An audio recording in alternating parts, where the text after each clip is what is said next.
Notre réseau à Rennes, Docteur Eveux, faites-nous profiter de votre expérience. Merci. Oui, Alors, attendez.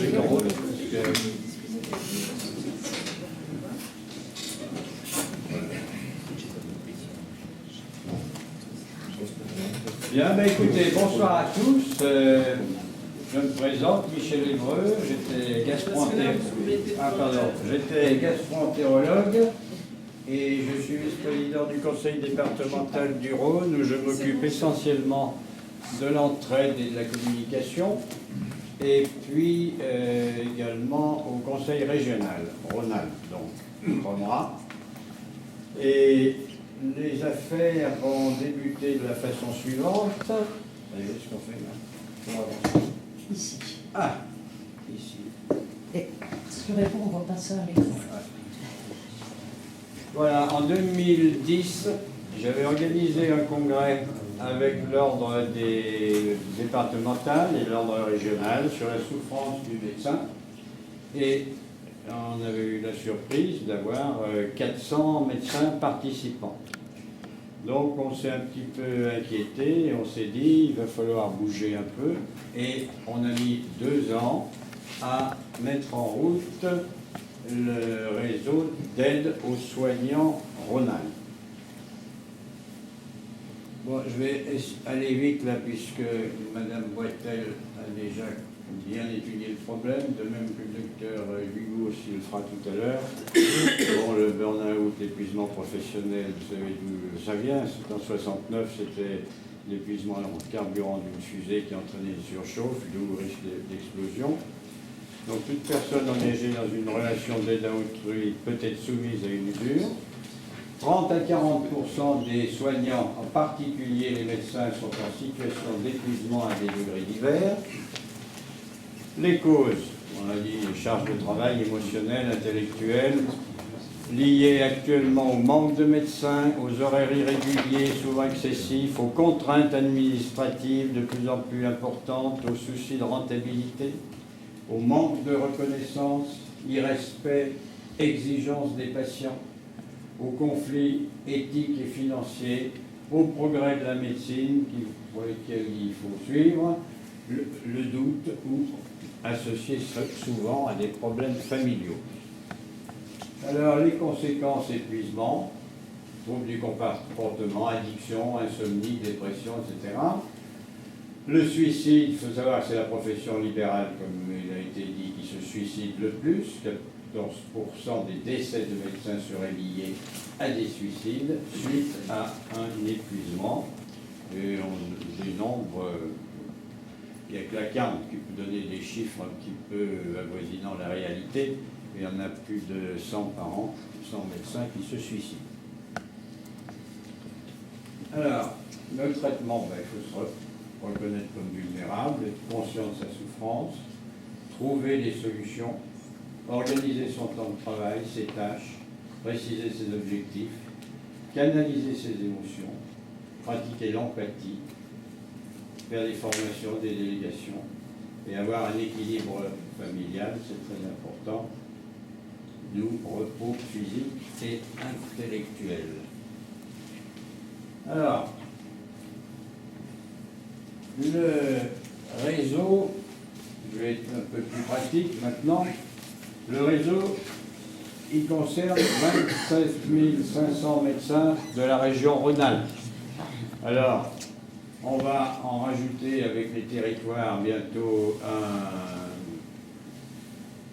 une région de plus, qui est l'Auvergne, qui comporte 4 départements, et sont en train de nous rejoindre également la Saône-et-Loire, qui est donc juste à côté. Alors, il y a 8 départements, l'Ain, la Loire, l'Isère, la Drôme, l'Ardèche, la Savoie, la Haute-Savoie et le Rhône.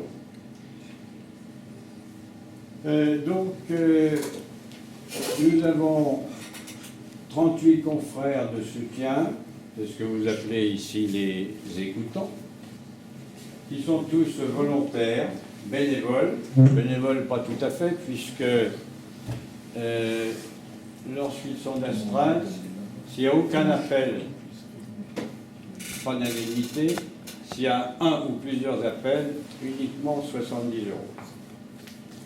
Ces 25 000 médecins ont tous reçu un petit carton. J'en ai pas pour tout le monde, mais je peux vous les donner un petit peu là. Ce petit carton, je n'avais pas pour tout le monde. Ils peuvent garder dans leur portefeuille. Mais il faut savoir quand même qu'il faut les relancer souvent. Parce que on peut dire qu'actuellement, au bout de 3 ans d'exercice, il y a 50% des médecins, des confrères qui ne connaissent pas le réseau Astra, ils ne savent pas ce que c'est. Alors on leur a dit, mais à chaque fois je leur dis, mais on vous a envoyé un carton. Ah ben non, je ne l'ai jamais reçu. Je dis oui, ben, vous ne l'avez pas lancé. Donc on est obligé de faire des relances. Et au mois de décembre dernier, nous avons renvoyé un flyer, comme ça, sous forme d'une petite lettre de relance, qu'on a mis soit dans les bulletins, ceux qui font des bulletins, soit par envoi postal, mais bien sûr, ça coûte très cher, tout ça. Alors, comment ça se passe? Eh bien, notre secrétaire adresse 15 jours avant le mois suivant un mail à chacun des écoutants pour leur demander quelles sont les dates qu'ils préfèrent pour le mois suivant pour faire l'astreinte, et puis voilà, le calendrier du mois se remplit tranquillement. Voilà comment ça se passe. Et chaque médecin reçoit ensuite un petit calendrier où il y a toutes les dates et tous les noms des médecins d'astreinte. Alors, il y en a beaucoup qui se plaignent de ne pas être sur la liste. Mais pourquoi? Parce qu'ils ne donnent pas leur date assez rapidement. Nous, maintenant, en 3-4 jours, le calendrier est rempli, parce que un mois, ça a 30 jours, éventuellement 31. Et comme on est 38-40, 40 à l'heure qu'il est. Donc, il faut se presser. Alors, qu'est-ce qu'on peut dire également dans les... Donc, tous les confrères de soutien on a tous reçu une formation à l'écoute. C'est très important. Et en particulier, comme l'a dit Madame Boitel à plusieurs reprises dans tout un listing, nous avons remis à chacun des confrères un questionnaire. Il ne faut surtout pas qu'ils utilisent le questionnaire pendant les appels, parce que les appels sont tellement différents les uns des autres, mais simplement l'avoir comme aide-mémoire. Madame Boitel a signalé à peu près, je ne sais pas, une trentaine d'items. Enfin, il faut les avoir, si possible, dans la tête pour les utiliser en cas de besoin. Donc, ce réseau, il fonctionne 24 heures sur 24 et 7 jours sur 7, et ça, c'est obligatoire. Moi, je n'ai pas jamais voulu qu'on fasse comme certains réseaux aux heures ouvrables, où c'est une secrétaire qui répond, ou en dehors des heures de secrétariat, c'est un répondeur téléphonique.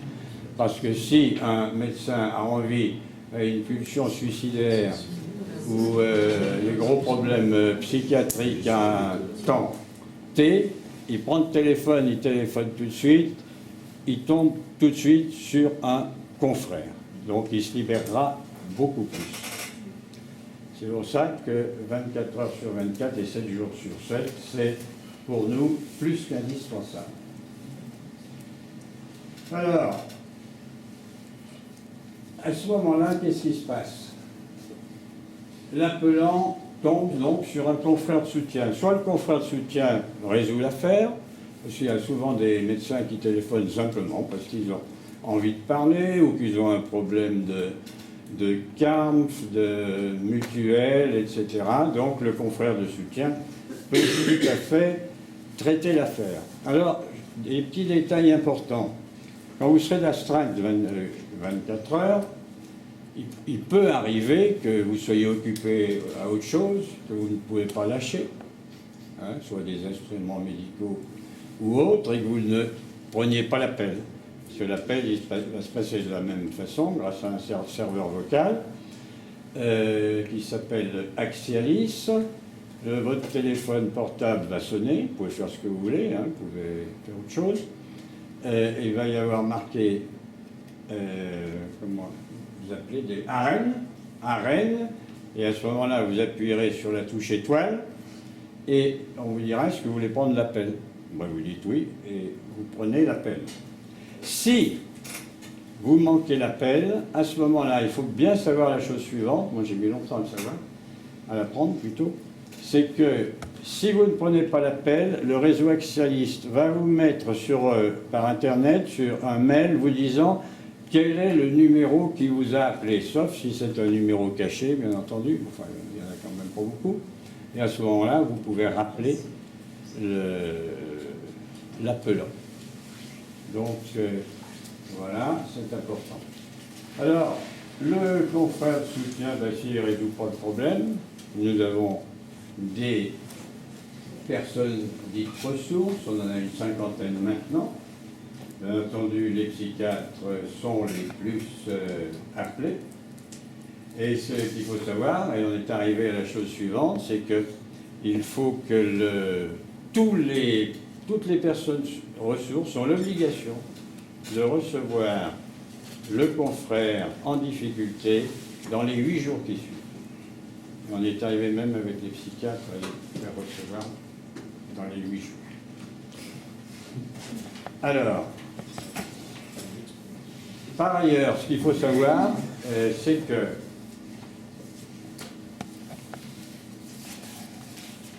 tous les médecins du réseau doivent, dans les 48 heures, envoyer une synthèse. Ça veut dire un résumé de l'appel qu'ils ont eu. Et là, il faut être bien strict, il faut connaître l'âge, il faut connaître la profession, le spécialiste, le généraliste, il a une mutuelle ou s'il n'en a pas. Il faut faire un questionnaire quand même assez précis pour arriver à avoir des réponses correctes qui nous permettront ultérieurement de faire une thèse ou de nous aider dans notre travail ou dans nos personnes ressources.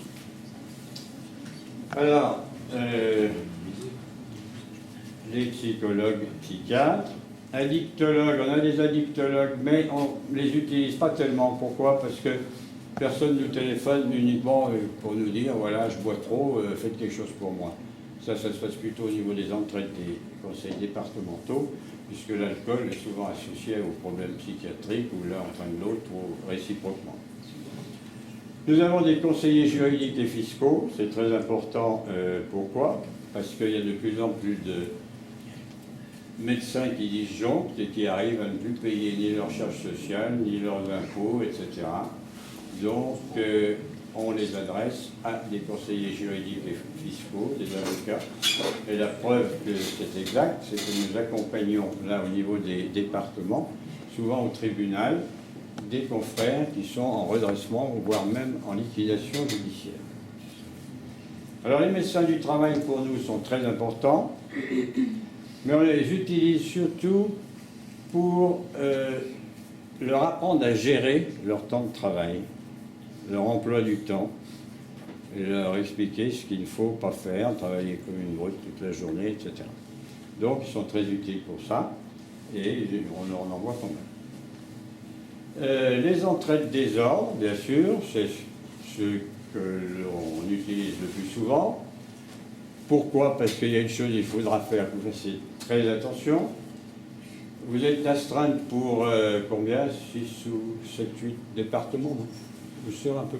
6 départements, puisque 4 voilà. en Lorraine, 2 en... Donc si celui qui est d'astreinte fait partie d'un département X, mais a reçu un coup de téléphone d'un médecin d'un département Y, il faut faire attention sur le plan déontologique si vous avez besoin d'une personne ressource, de prendre la liste des personnes ressources de l'autre département pour que ce soit eux qui les prennent en charge. Pas question de rabattre, je ne vais pas dire la clientèle, mais enfin, il faut que ce soit comme ça, sinon ça peut poser des petits problèmes. Les retraites des ordres, donc voilà. Les mutuelles, il faut toujours penser à demander quel est le nom de la mutuelle. Nous, on travaille, il y a une personne qui fait partie de notre réseau, c'est le groupe Pasteur Mutualité, une personne de Mme Martine Paco qui est très connue là-dedans, et qui nous aide beaucoup, parce qu'il y a beaucoup de médecins qui ont GPM comme mutuelle, et lorsqu'ils tombent malades ou lorsqu'ils ont des soucis financiers, etc., on s'arrange toujours avec la mutuelle en question pour diminuer en particulier le temps de carence pour toucher les indemnités journalières. La CAMF, là, c'est très important. Il faut vraiment beaucoup y penser. Nous, on a la chance, à Lyon, d'avoir dans le réseau, comme personne ressource, 2 administrateurs du Fonds d'action sociale de la CAMF qui nous rendent d'énormes services. Et c'est fréquent, on en a peut-être bien 10-15 par an. Ce sont des confrères qui ne payent plus la CAMF, etc.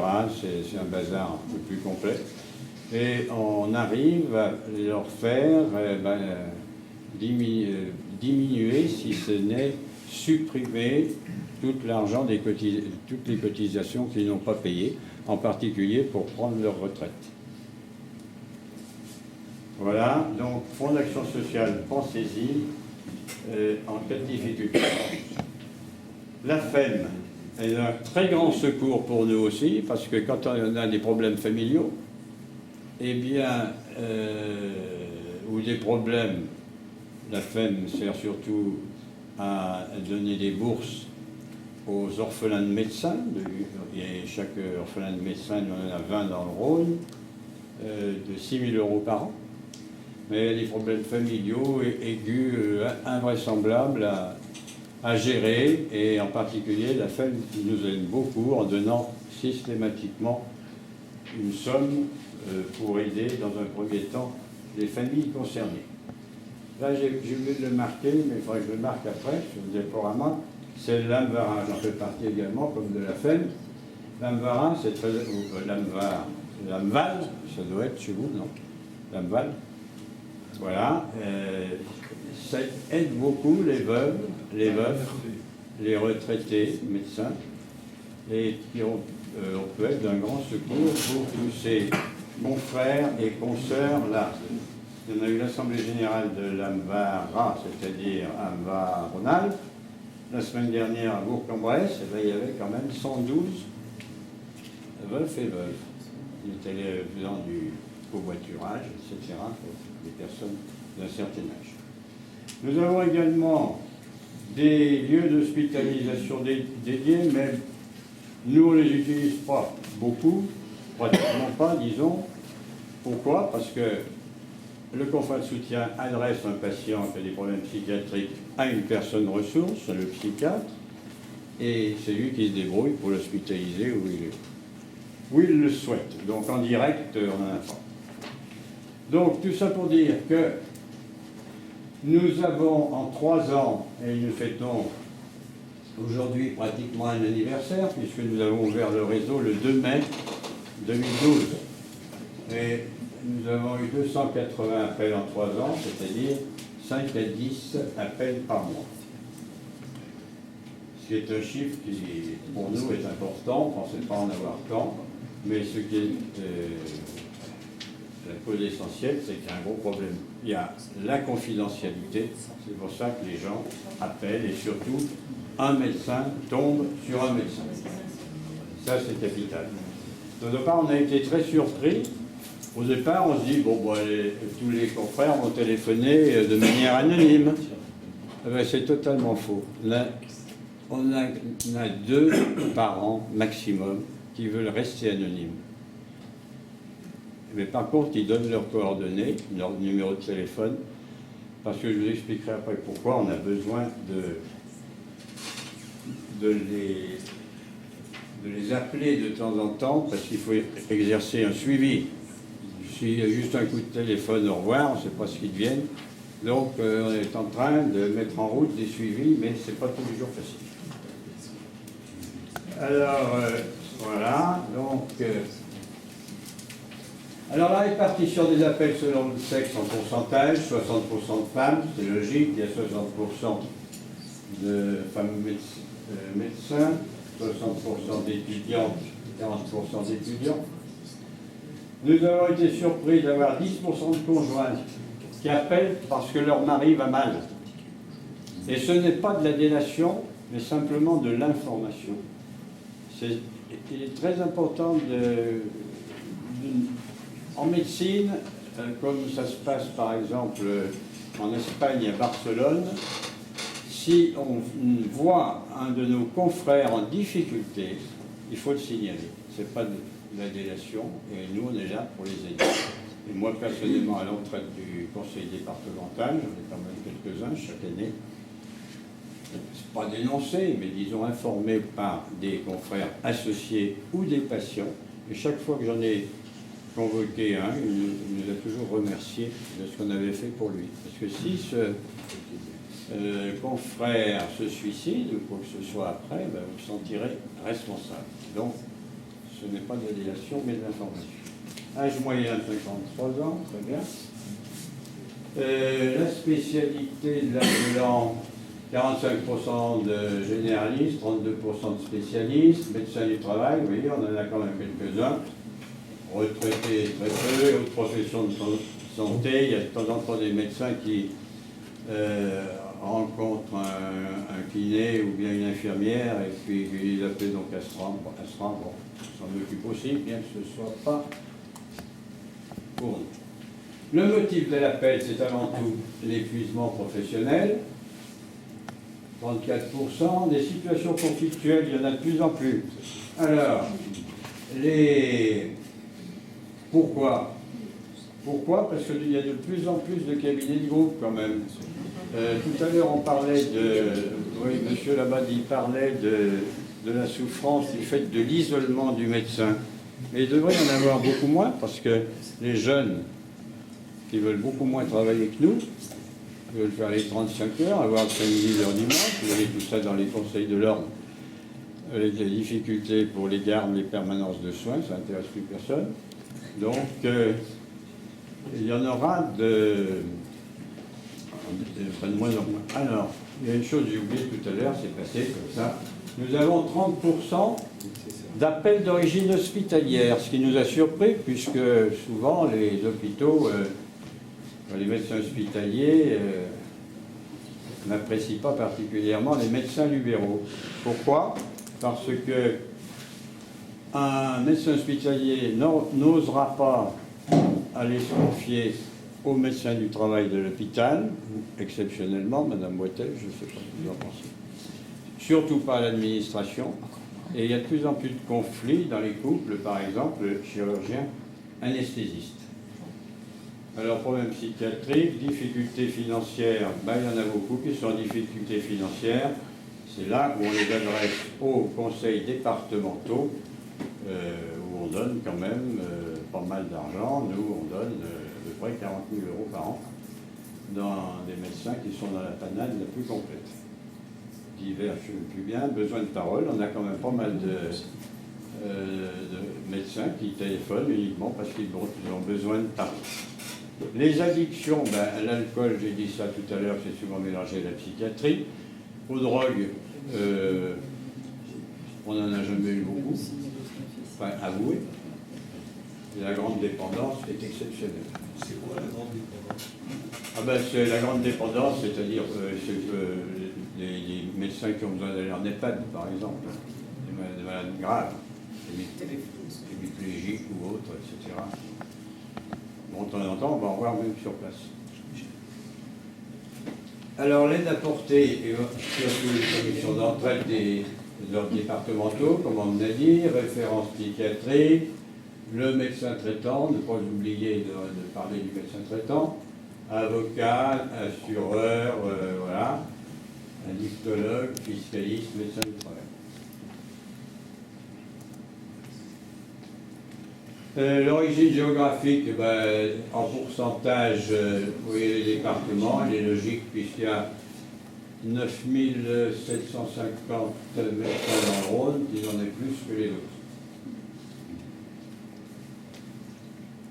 Alors, ce qui est intéressant de voir, c'est la répartition hebdomadaire des appels. Bon, mercredi et jeudi, pourquoi? Ben, le jeudi, on pense parce que souvent les médecins ne travaillent pas le jeudi, donc ils ont le temps de penser.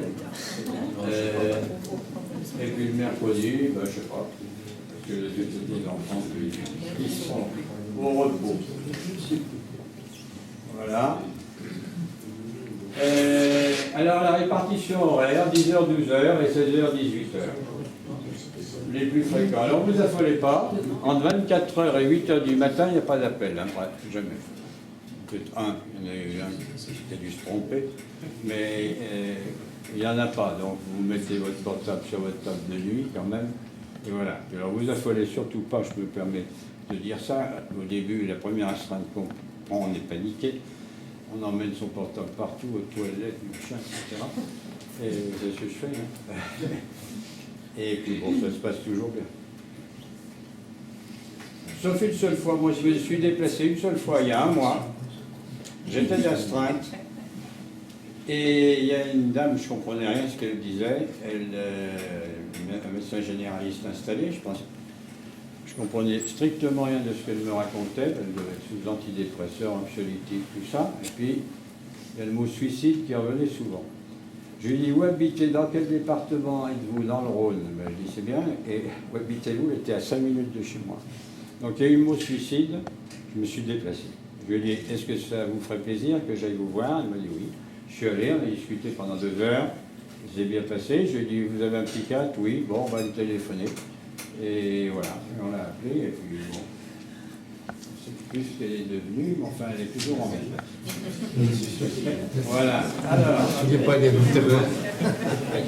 les membres fondateurs des conseils départementaux, on en a parlé, le conseil régional de l'ordre également, l'URPS qui nous aide beaucoup, en plus le secrétaire général de l'URPS, Ronald, fait partie du bureau. Les partenaires institutionnels, les mutuelles, GPM nous donne 3 000 € par an. La CARB ne donne rien. L'ARS nous donne 10 000 € par an. La FEM, la VARA, c'est nous qui leur donnons, au contraire, c'est différent.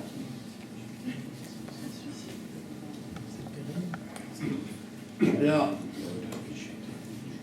en conclusion, aucune activité de soins, ça aussi c'est un élément positif pour le réseau, puisque les confrères ne peuvent absolument pas penser qu'on peut détourner la clientèle. Confidentialité, là aussi c'est positif, plus que positif, disponibilité 24 heures sur 24. Le réseau doit continuer la formation des conseillers, nous on le fait, on a une formation par an. Il faut persister dans la prévention par un suivi des appelants afin de connaître leur devenir, ça c'est plus que capital. Donc chaque fois qu'on a un médecin qui appelle, on lui dit est-ce que ça vous ennuierait que je prenne de vos nouvelles dans 1 mois, dans 3 mois, dans 6 mois en vous appelant. S'il dit non, ben on ne fait rien. S'il dit oui, c'est difficile parce qu'il faut le marquer sur un carnet. Hein. On l'appelle pour savoir ce qu'il est devenu, s'il va mieux, s'il ne va pas mieux, s'il a pu résoudre ses problèmes financiers, etc. Donc ça, c'est très important d'assurer un suivi. Pérenniser le financement, ça nous coûte 25 000 € par an, à peu près, puisqu'il faut payer la secrétaire, le serveur vocal, les indemnités, formation aussi. Donc, qu'est-ce qui est les sources? Les conseils départementaux nous donnent 1 demi-euro par cotisant de son département. Le conseil régional nous donne également 1 demi-euro, ce qui est une lourde charge pour eux, hein, quand même, parce que ça fait 12 000, presque 13 000 par an. L'ARS, comme je vous ai dit, 10 000 €. L'URPS, Un demi-euro, il y en a 1200 à Lyon, dans le Rhône-Alpes, donc nous donne 6000 à peu près. Les groupes Pasteur, une mutualité. Voilà, et puis bon, on a signé, j'ai été signé avec Thévenot de Meaux la charte du Conseil national le 3 décembre dernier. Voilà, il n'y a rien de particulier. Et nous faire mieux connaître, c'est plus qu'important, puisque il y a beaucoup de médecins qui ne sont pas au courant du réseau parce qu'ils ont balancé le papier ou autre. Donc leur rappeler souvent que ce réseau existe. Et quand vous rencontrez des confrères hors réseau, demandez-leur s'ils connaissent ou pas ça. Moi j'ai toujours dans ma poche les petits cartons que je vous ai donnés. Voilà, je leur donne en plus. On essaye de faire du bouche à oreille le plus souvent possible. Voilà ce que je pouvais dire. Si vous avez des choses, des questions, des choses à demander ou des questions à poser, je suis à votre disposition. Donc c'est pas la bonne.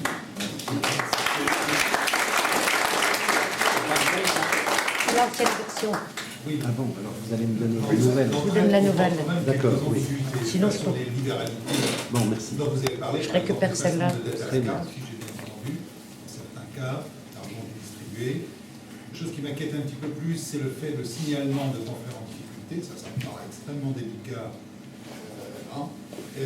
Un cas d'école qui nous est arrivé dans le Bas-Rhin, c'est une consoeur qui vient nous demander de l'aide, qui est véritablement pathologique au plan psychiatrique, tout en nous disant qu'elle cherche du boulot, etc. On a été obligé à la fois de l'aider à la commission d'entraide, mais en même temps de se porter au régional, en commission restreinte, pour état pathologique, parce qu'on ne pouvait pas, le sachant, Tout à fait. le sachant, la laisser exercer. Donc tout en l'aidant, je parle sous contrôle du président du Bas-Rhin, tout en l'aidant, eh bien, on est allé la mettre, et bien sûr, elle est passée voir le psychiatre. Alors c'est une très bonne question. Je vais essayer de vous répondre parce qu'on a eu des cas, la même chose. Téléphoner à SRA, un médecin récemment, encore il y a 2 mois, alors vraiment plus qu'en dehors de la plaque. Hein. On pensait qu'il allait justement se suicider, donc on l'a convoqué, on l'a vu dans le département, hein, dans l'ordre départemental. On a dit formation restreinte, mais c'est un service à lui rendre. S'il se suicide à la place, il faut choisir. Hein. Alors, qu'il ne soit pas content qu'il passe à la formation restreinte, d'accord, mais le réseau le plus important, je pense, en Europe au moins, c'est Barcelone. Alors eux, il n'y a aucun problème. Hein. C'est de l'information, c'est ce que je veux dire. C'est difficile, oui. Et vous êtes peut-être arrivé qu'un médecin d'un cabinet de groupe ou un patient dise téléphone à l'ordre départemental, il me semble que ce médecin ne va pas bien, il picole pendant les consultations. Qu'est-ce que vous faites? Ben, vous l'appelez. Même si ça ne lui plaît pas, mais moi j'ai eu du pot, ça lui a toujours plu. Et avec des résultats. Non, il faut le faire. S'il y a un problème après, vous vous sentirez moralement responsable. Alors qu'ils ne soient pas contents, c'est pas grave par rapport à un suicide. Non, je parle des médecins qui fait le signalement. Qui fait le signalement. Oui. Celui-ci est... Non, alors là, non, voilà comment ça se passe.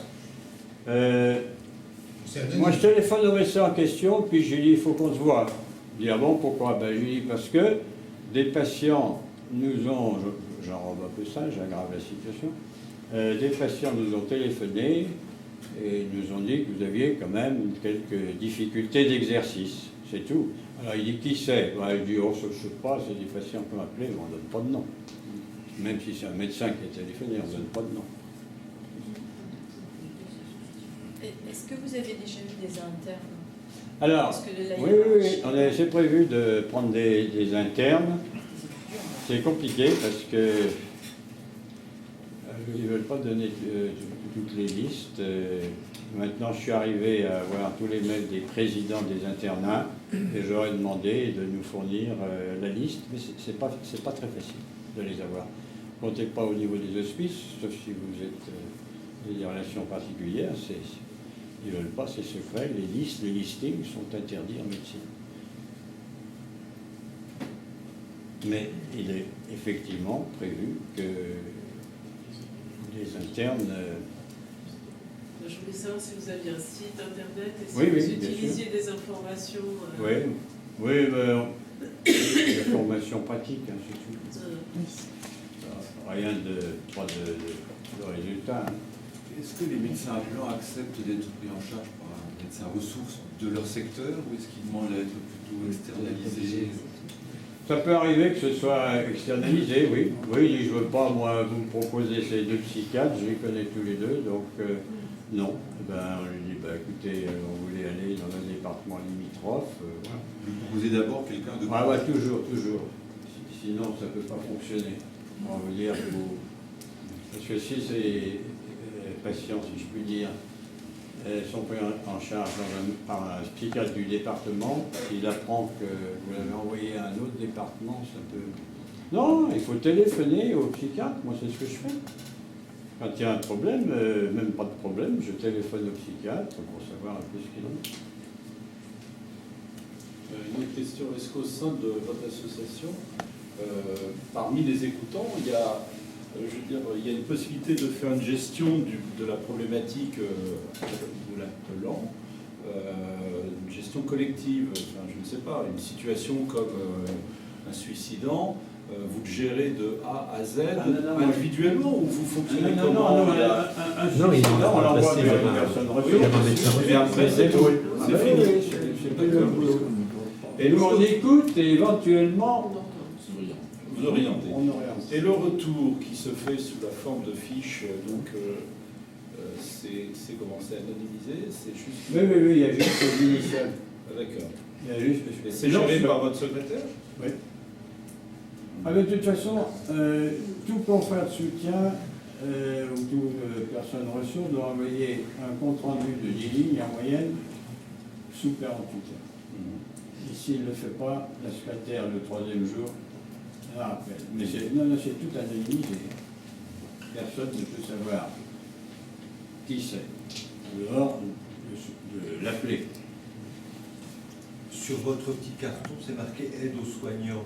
Vous avez l'intention de l'étendre Non. à tous Alors, les professionnels? on a mis aide aux soignants parce qu'on était plus ou moins obligé, mais ça s'adresse qu'aux médecins.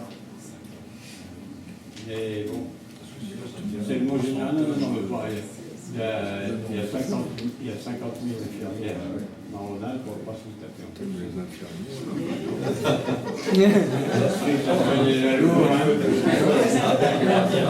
Alors par contre, on a aidé les pharmaciens, par exemple, à faire un réseau. Ils vont attaquer un réseau, un peu sur notre mode d'exercice.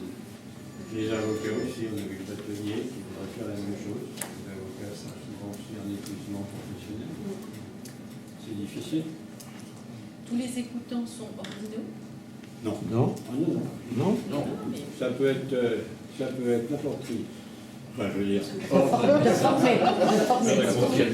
Or, voilà, n'importe quel médecin. Non, mais il faut que ce soit comme ça. Hein. D'ailleurs, je vous félicite parce qu'il y a beaucoup de candidats pour intégrer le réseau, hein, plus que nous, en proportion. Heureusement qu'il n'y en a pas plus parce que il ne faudra pas vous démoraliser. Hein. Vous pouvez ne pas être appelé pendant 1 an. Alors, il ne faut pas dire on n'aime plus, on n'aime pas. C'est comme ça, c'est le hasard. Tout va bien. C'est comme ça qu'on en a un ou deux médecins qui n'ont pas été appelés pendant 1 an. Donc ils sont partis sur le réseau. Il faut leur faire un petit appel pour les garder dans le Celui qui n'est pas appelé pendant 1 an, il va appeler, il va bien appeler. Il faut en avoir un peu plus, mais pas trop non plus, hein, parce que il ne faut pas trop draguer les écoutants. Vous avez déjà un grand nombre, donc il ne faut pas que la mentionner plus. On en a plus de 60, 63, je crois. Mais il faut l'avancer. Il y en a qui ne seront pas du tout appelés pendant 1 an. Alors, faut pas s'en aller. Moi, je peux vous dire que j'en fais souvent 2 astreintes par mois, parce que comme par hasard, il y en a un qui ne peut plus, qui va au ski ou je ne sais pas où. En 6 mois, je n'ai pas été appelé du tout. Et il y a 1 mois, 2 à 1 heure d'intervalle. Puis il y en a qui en ont 3 par hasard. C'est le hasard. Hein. Quand c'est la pleine lune. Ah, La période de pleine lune, oui, c'est ça. Merci, docteur Évreux, de nous avoir J'ai été un peu fait long. profiter parfait de votre expérience. Et tout le monde l'a bien compris, donc on voulait un système d'écoute. On voulait un système d'écoute 24 heures sur 24, 7 jours sur 7. Et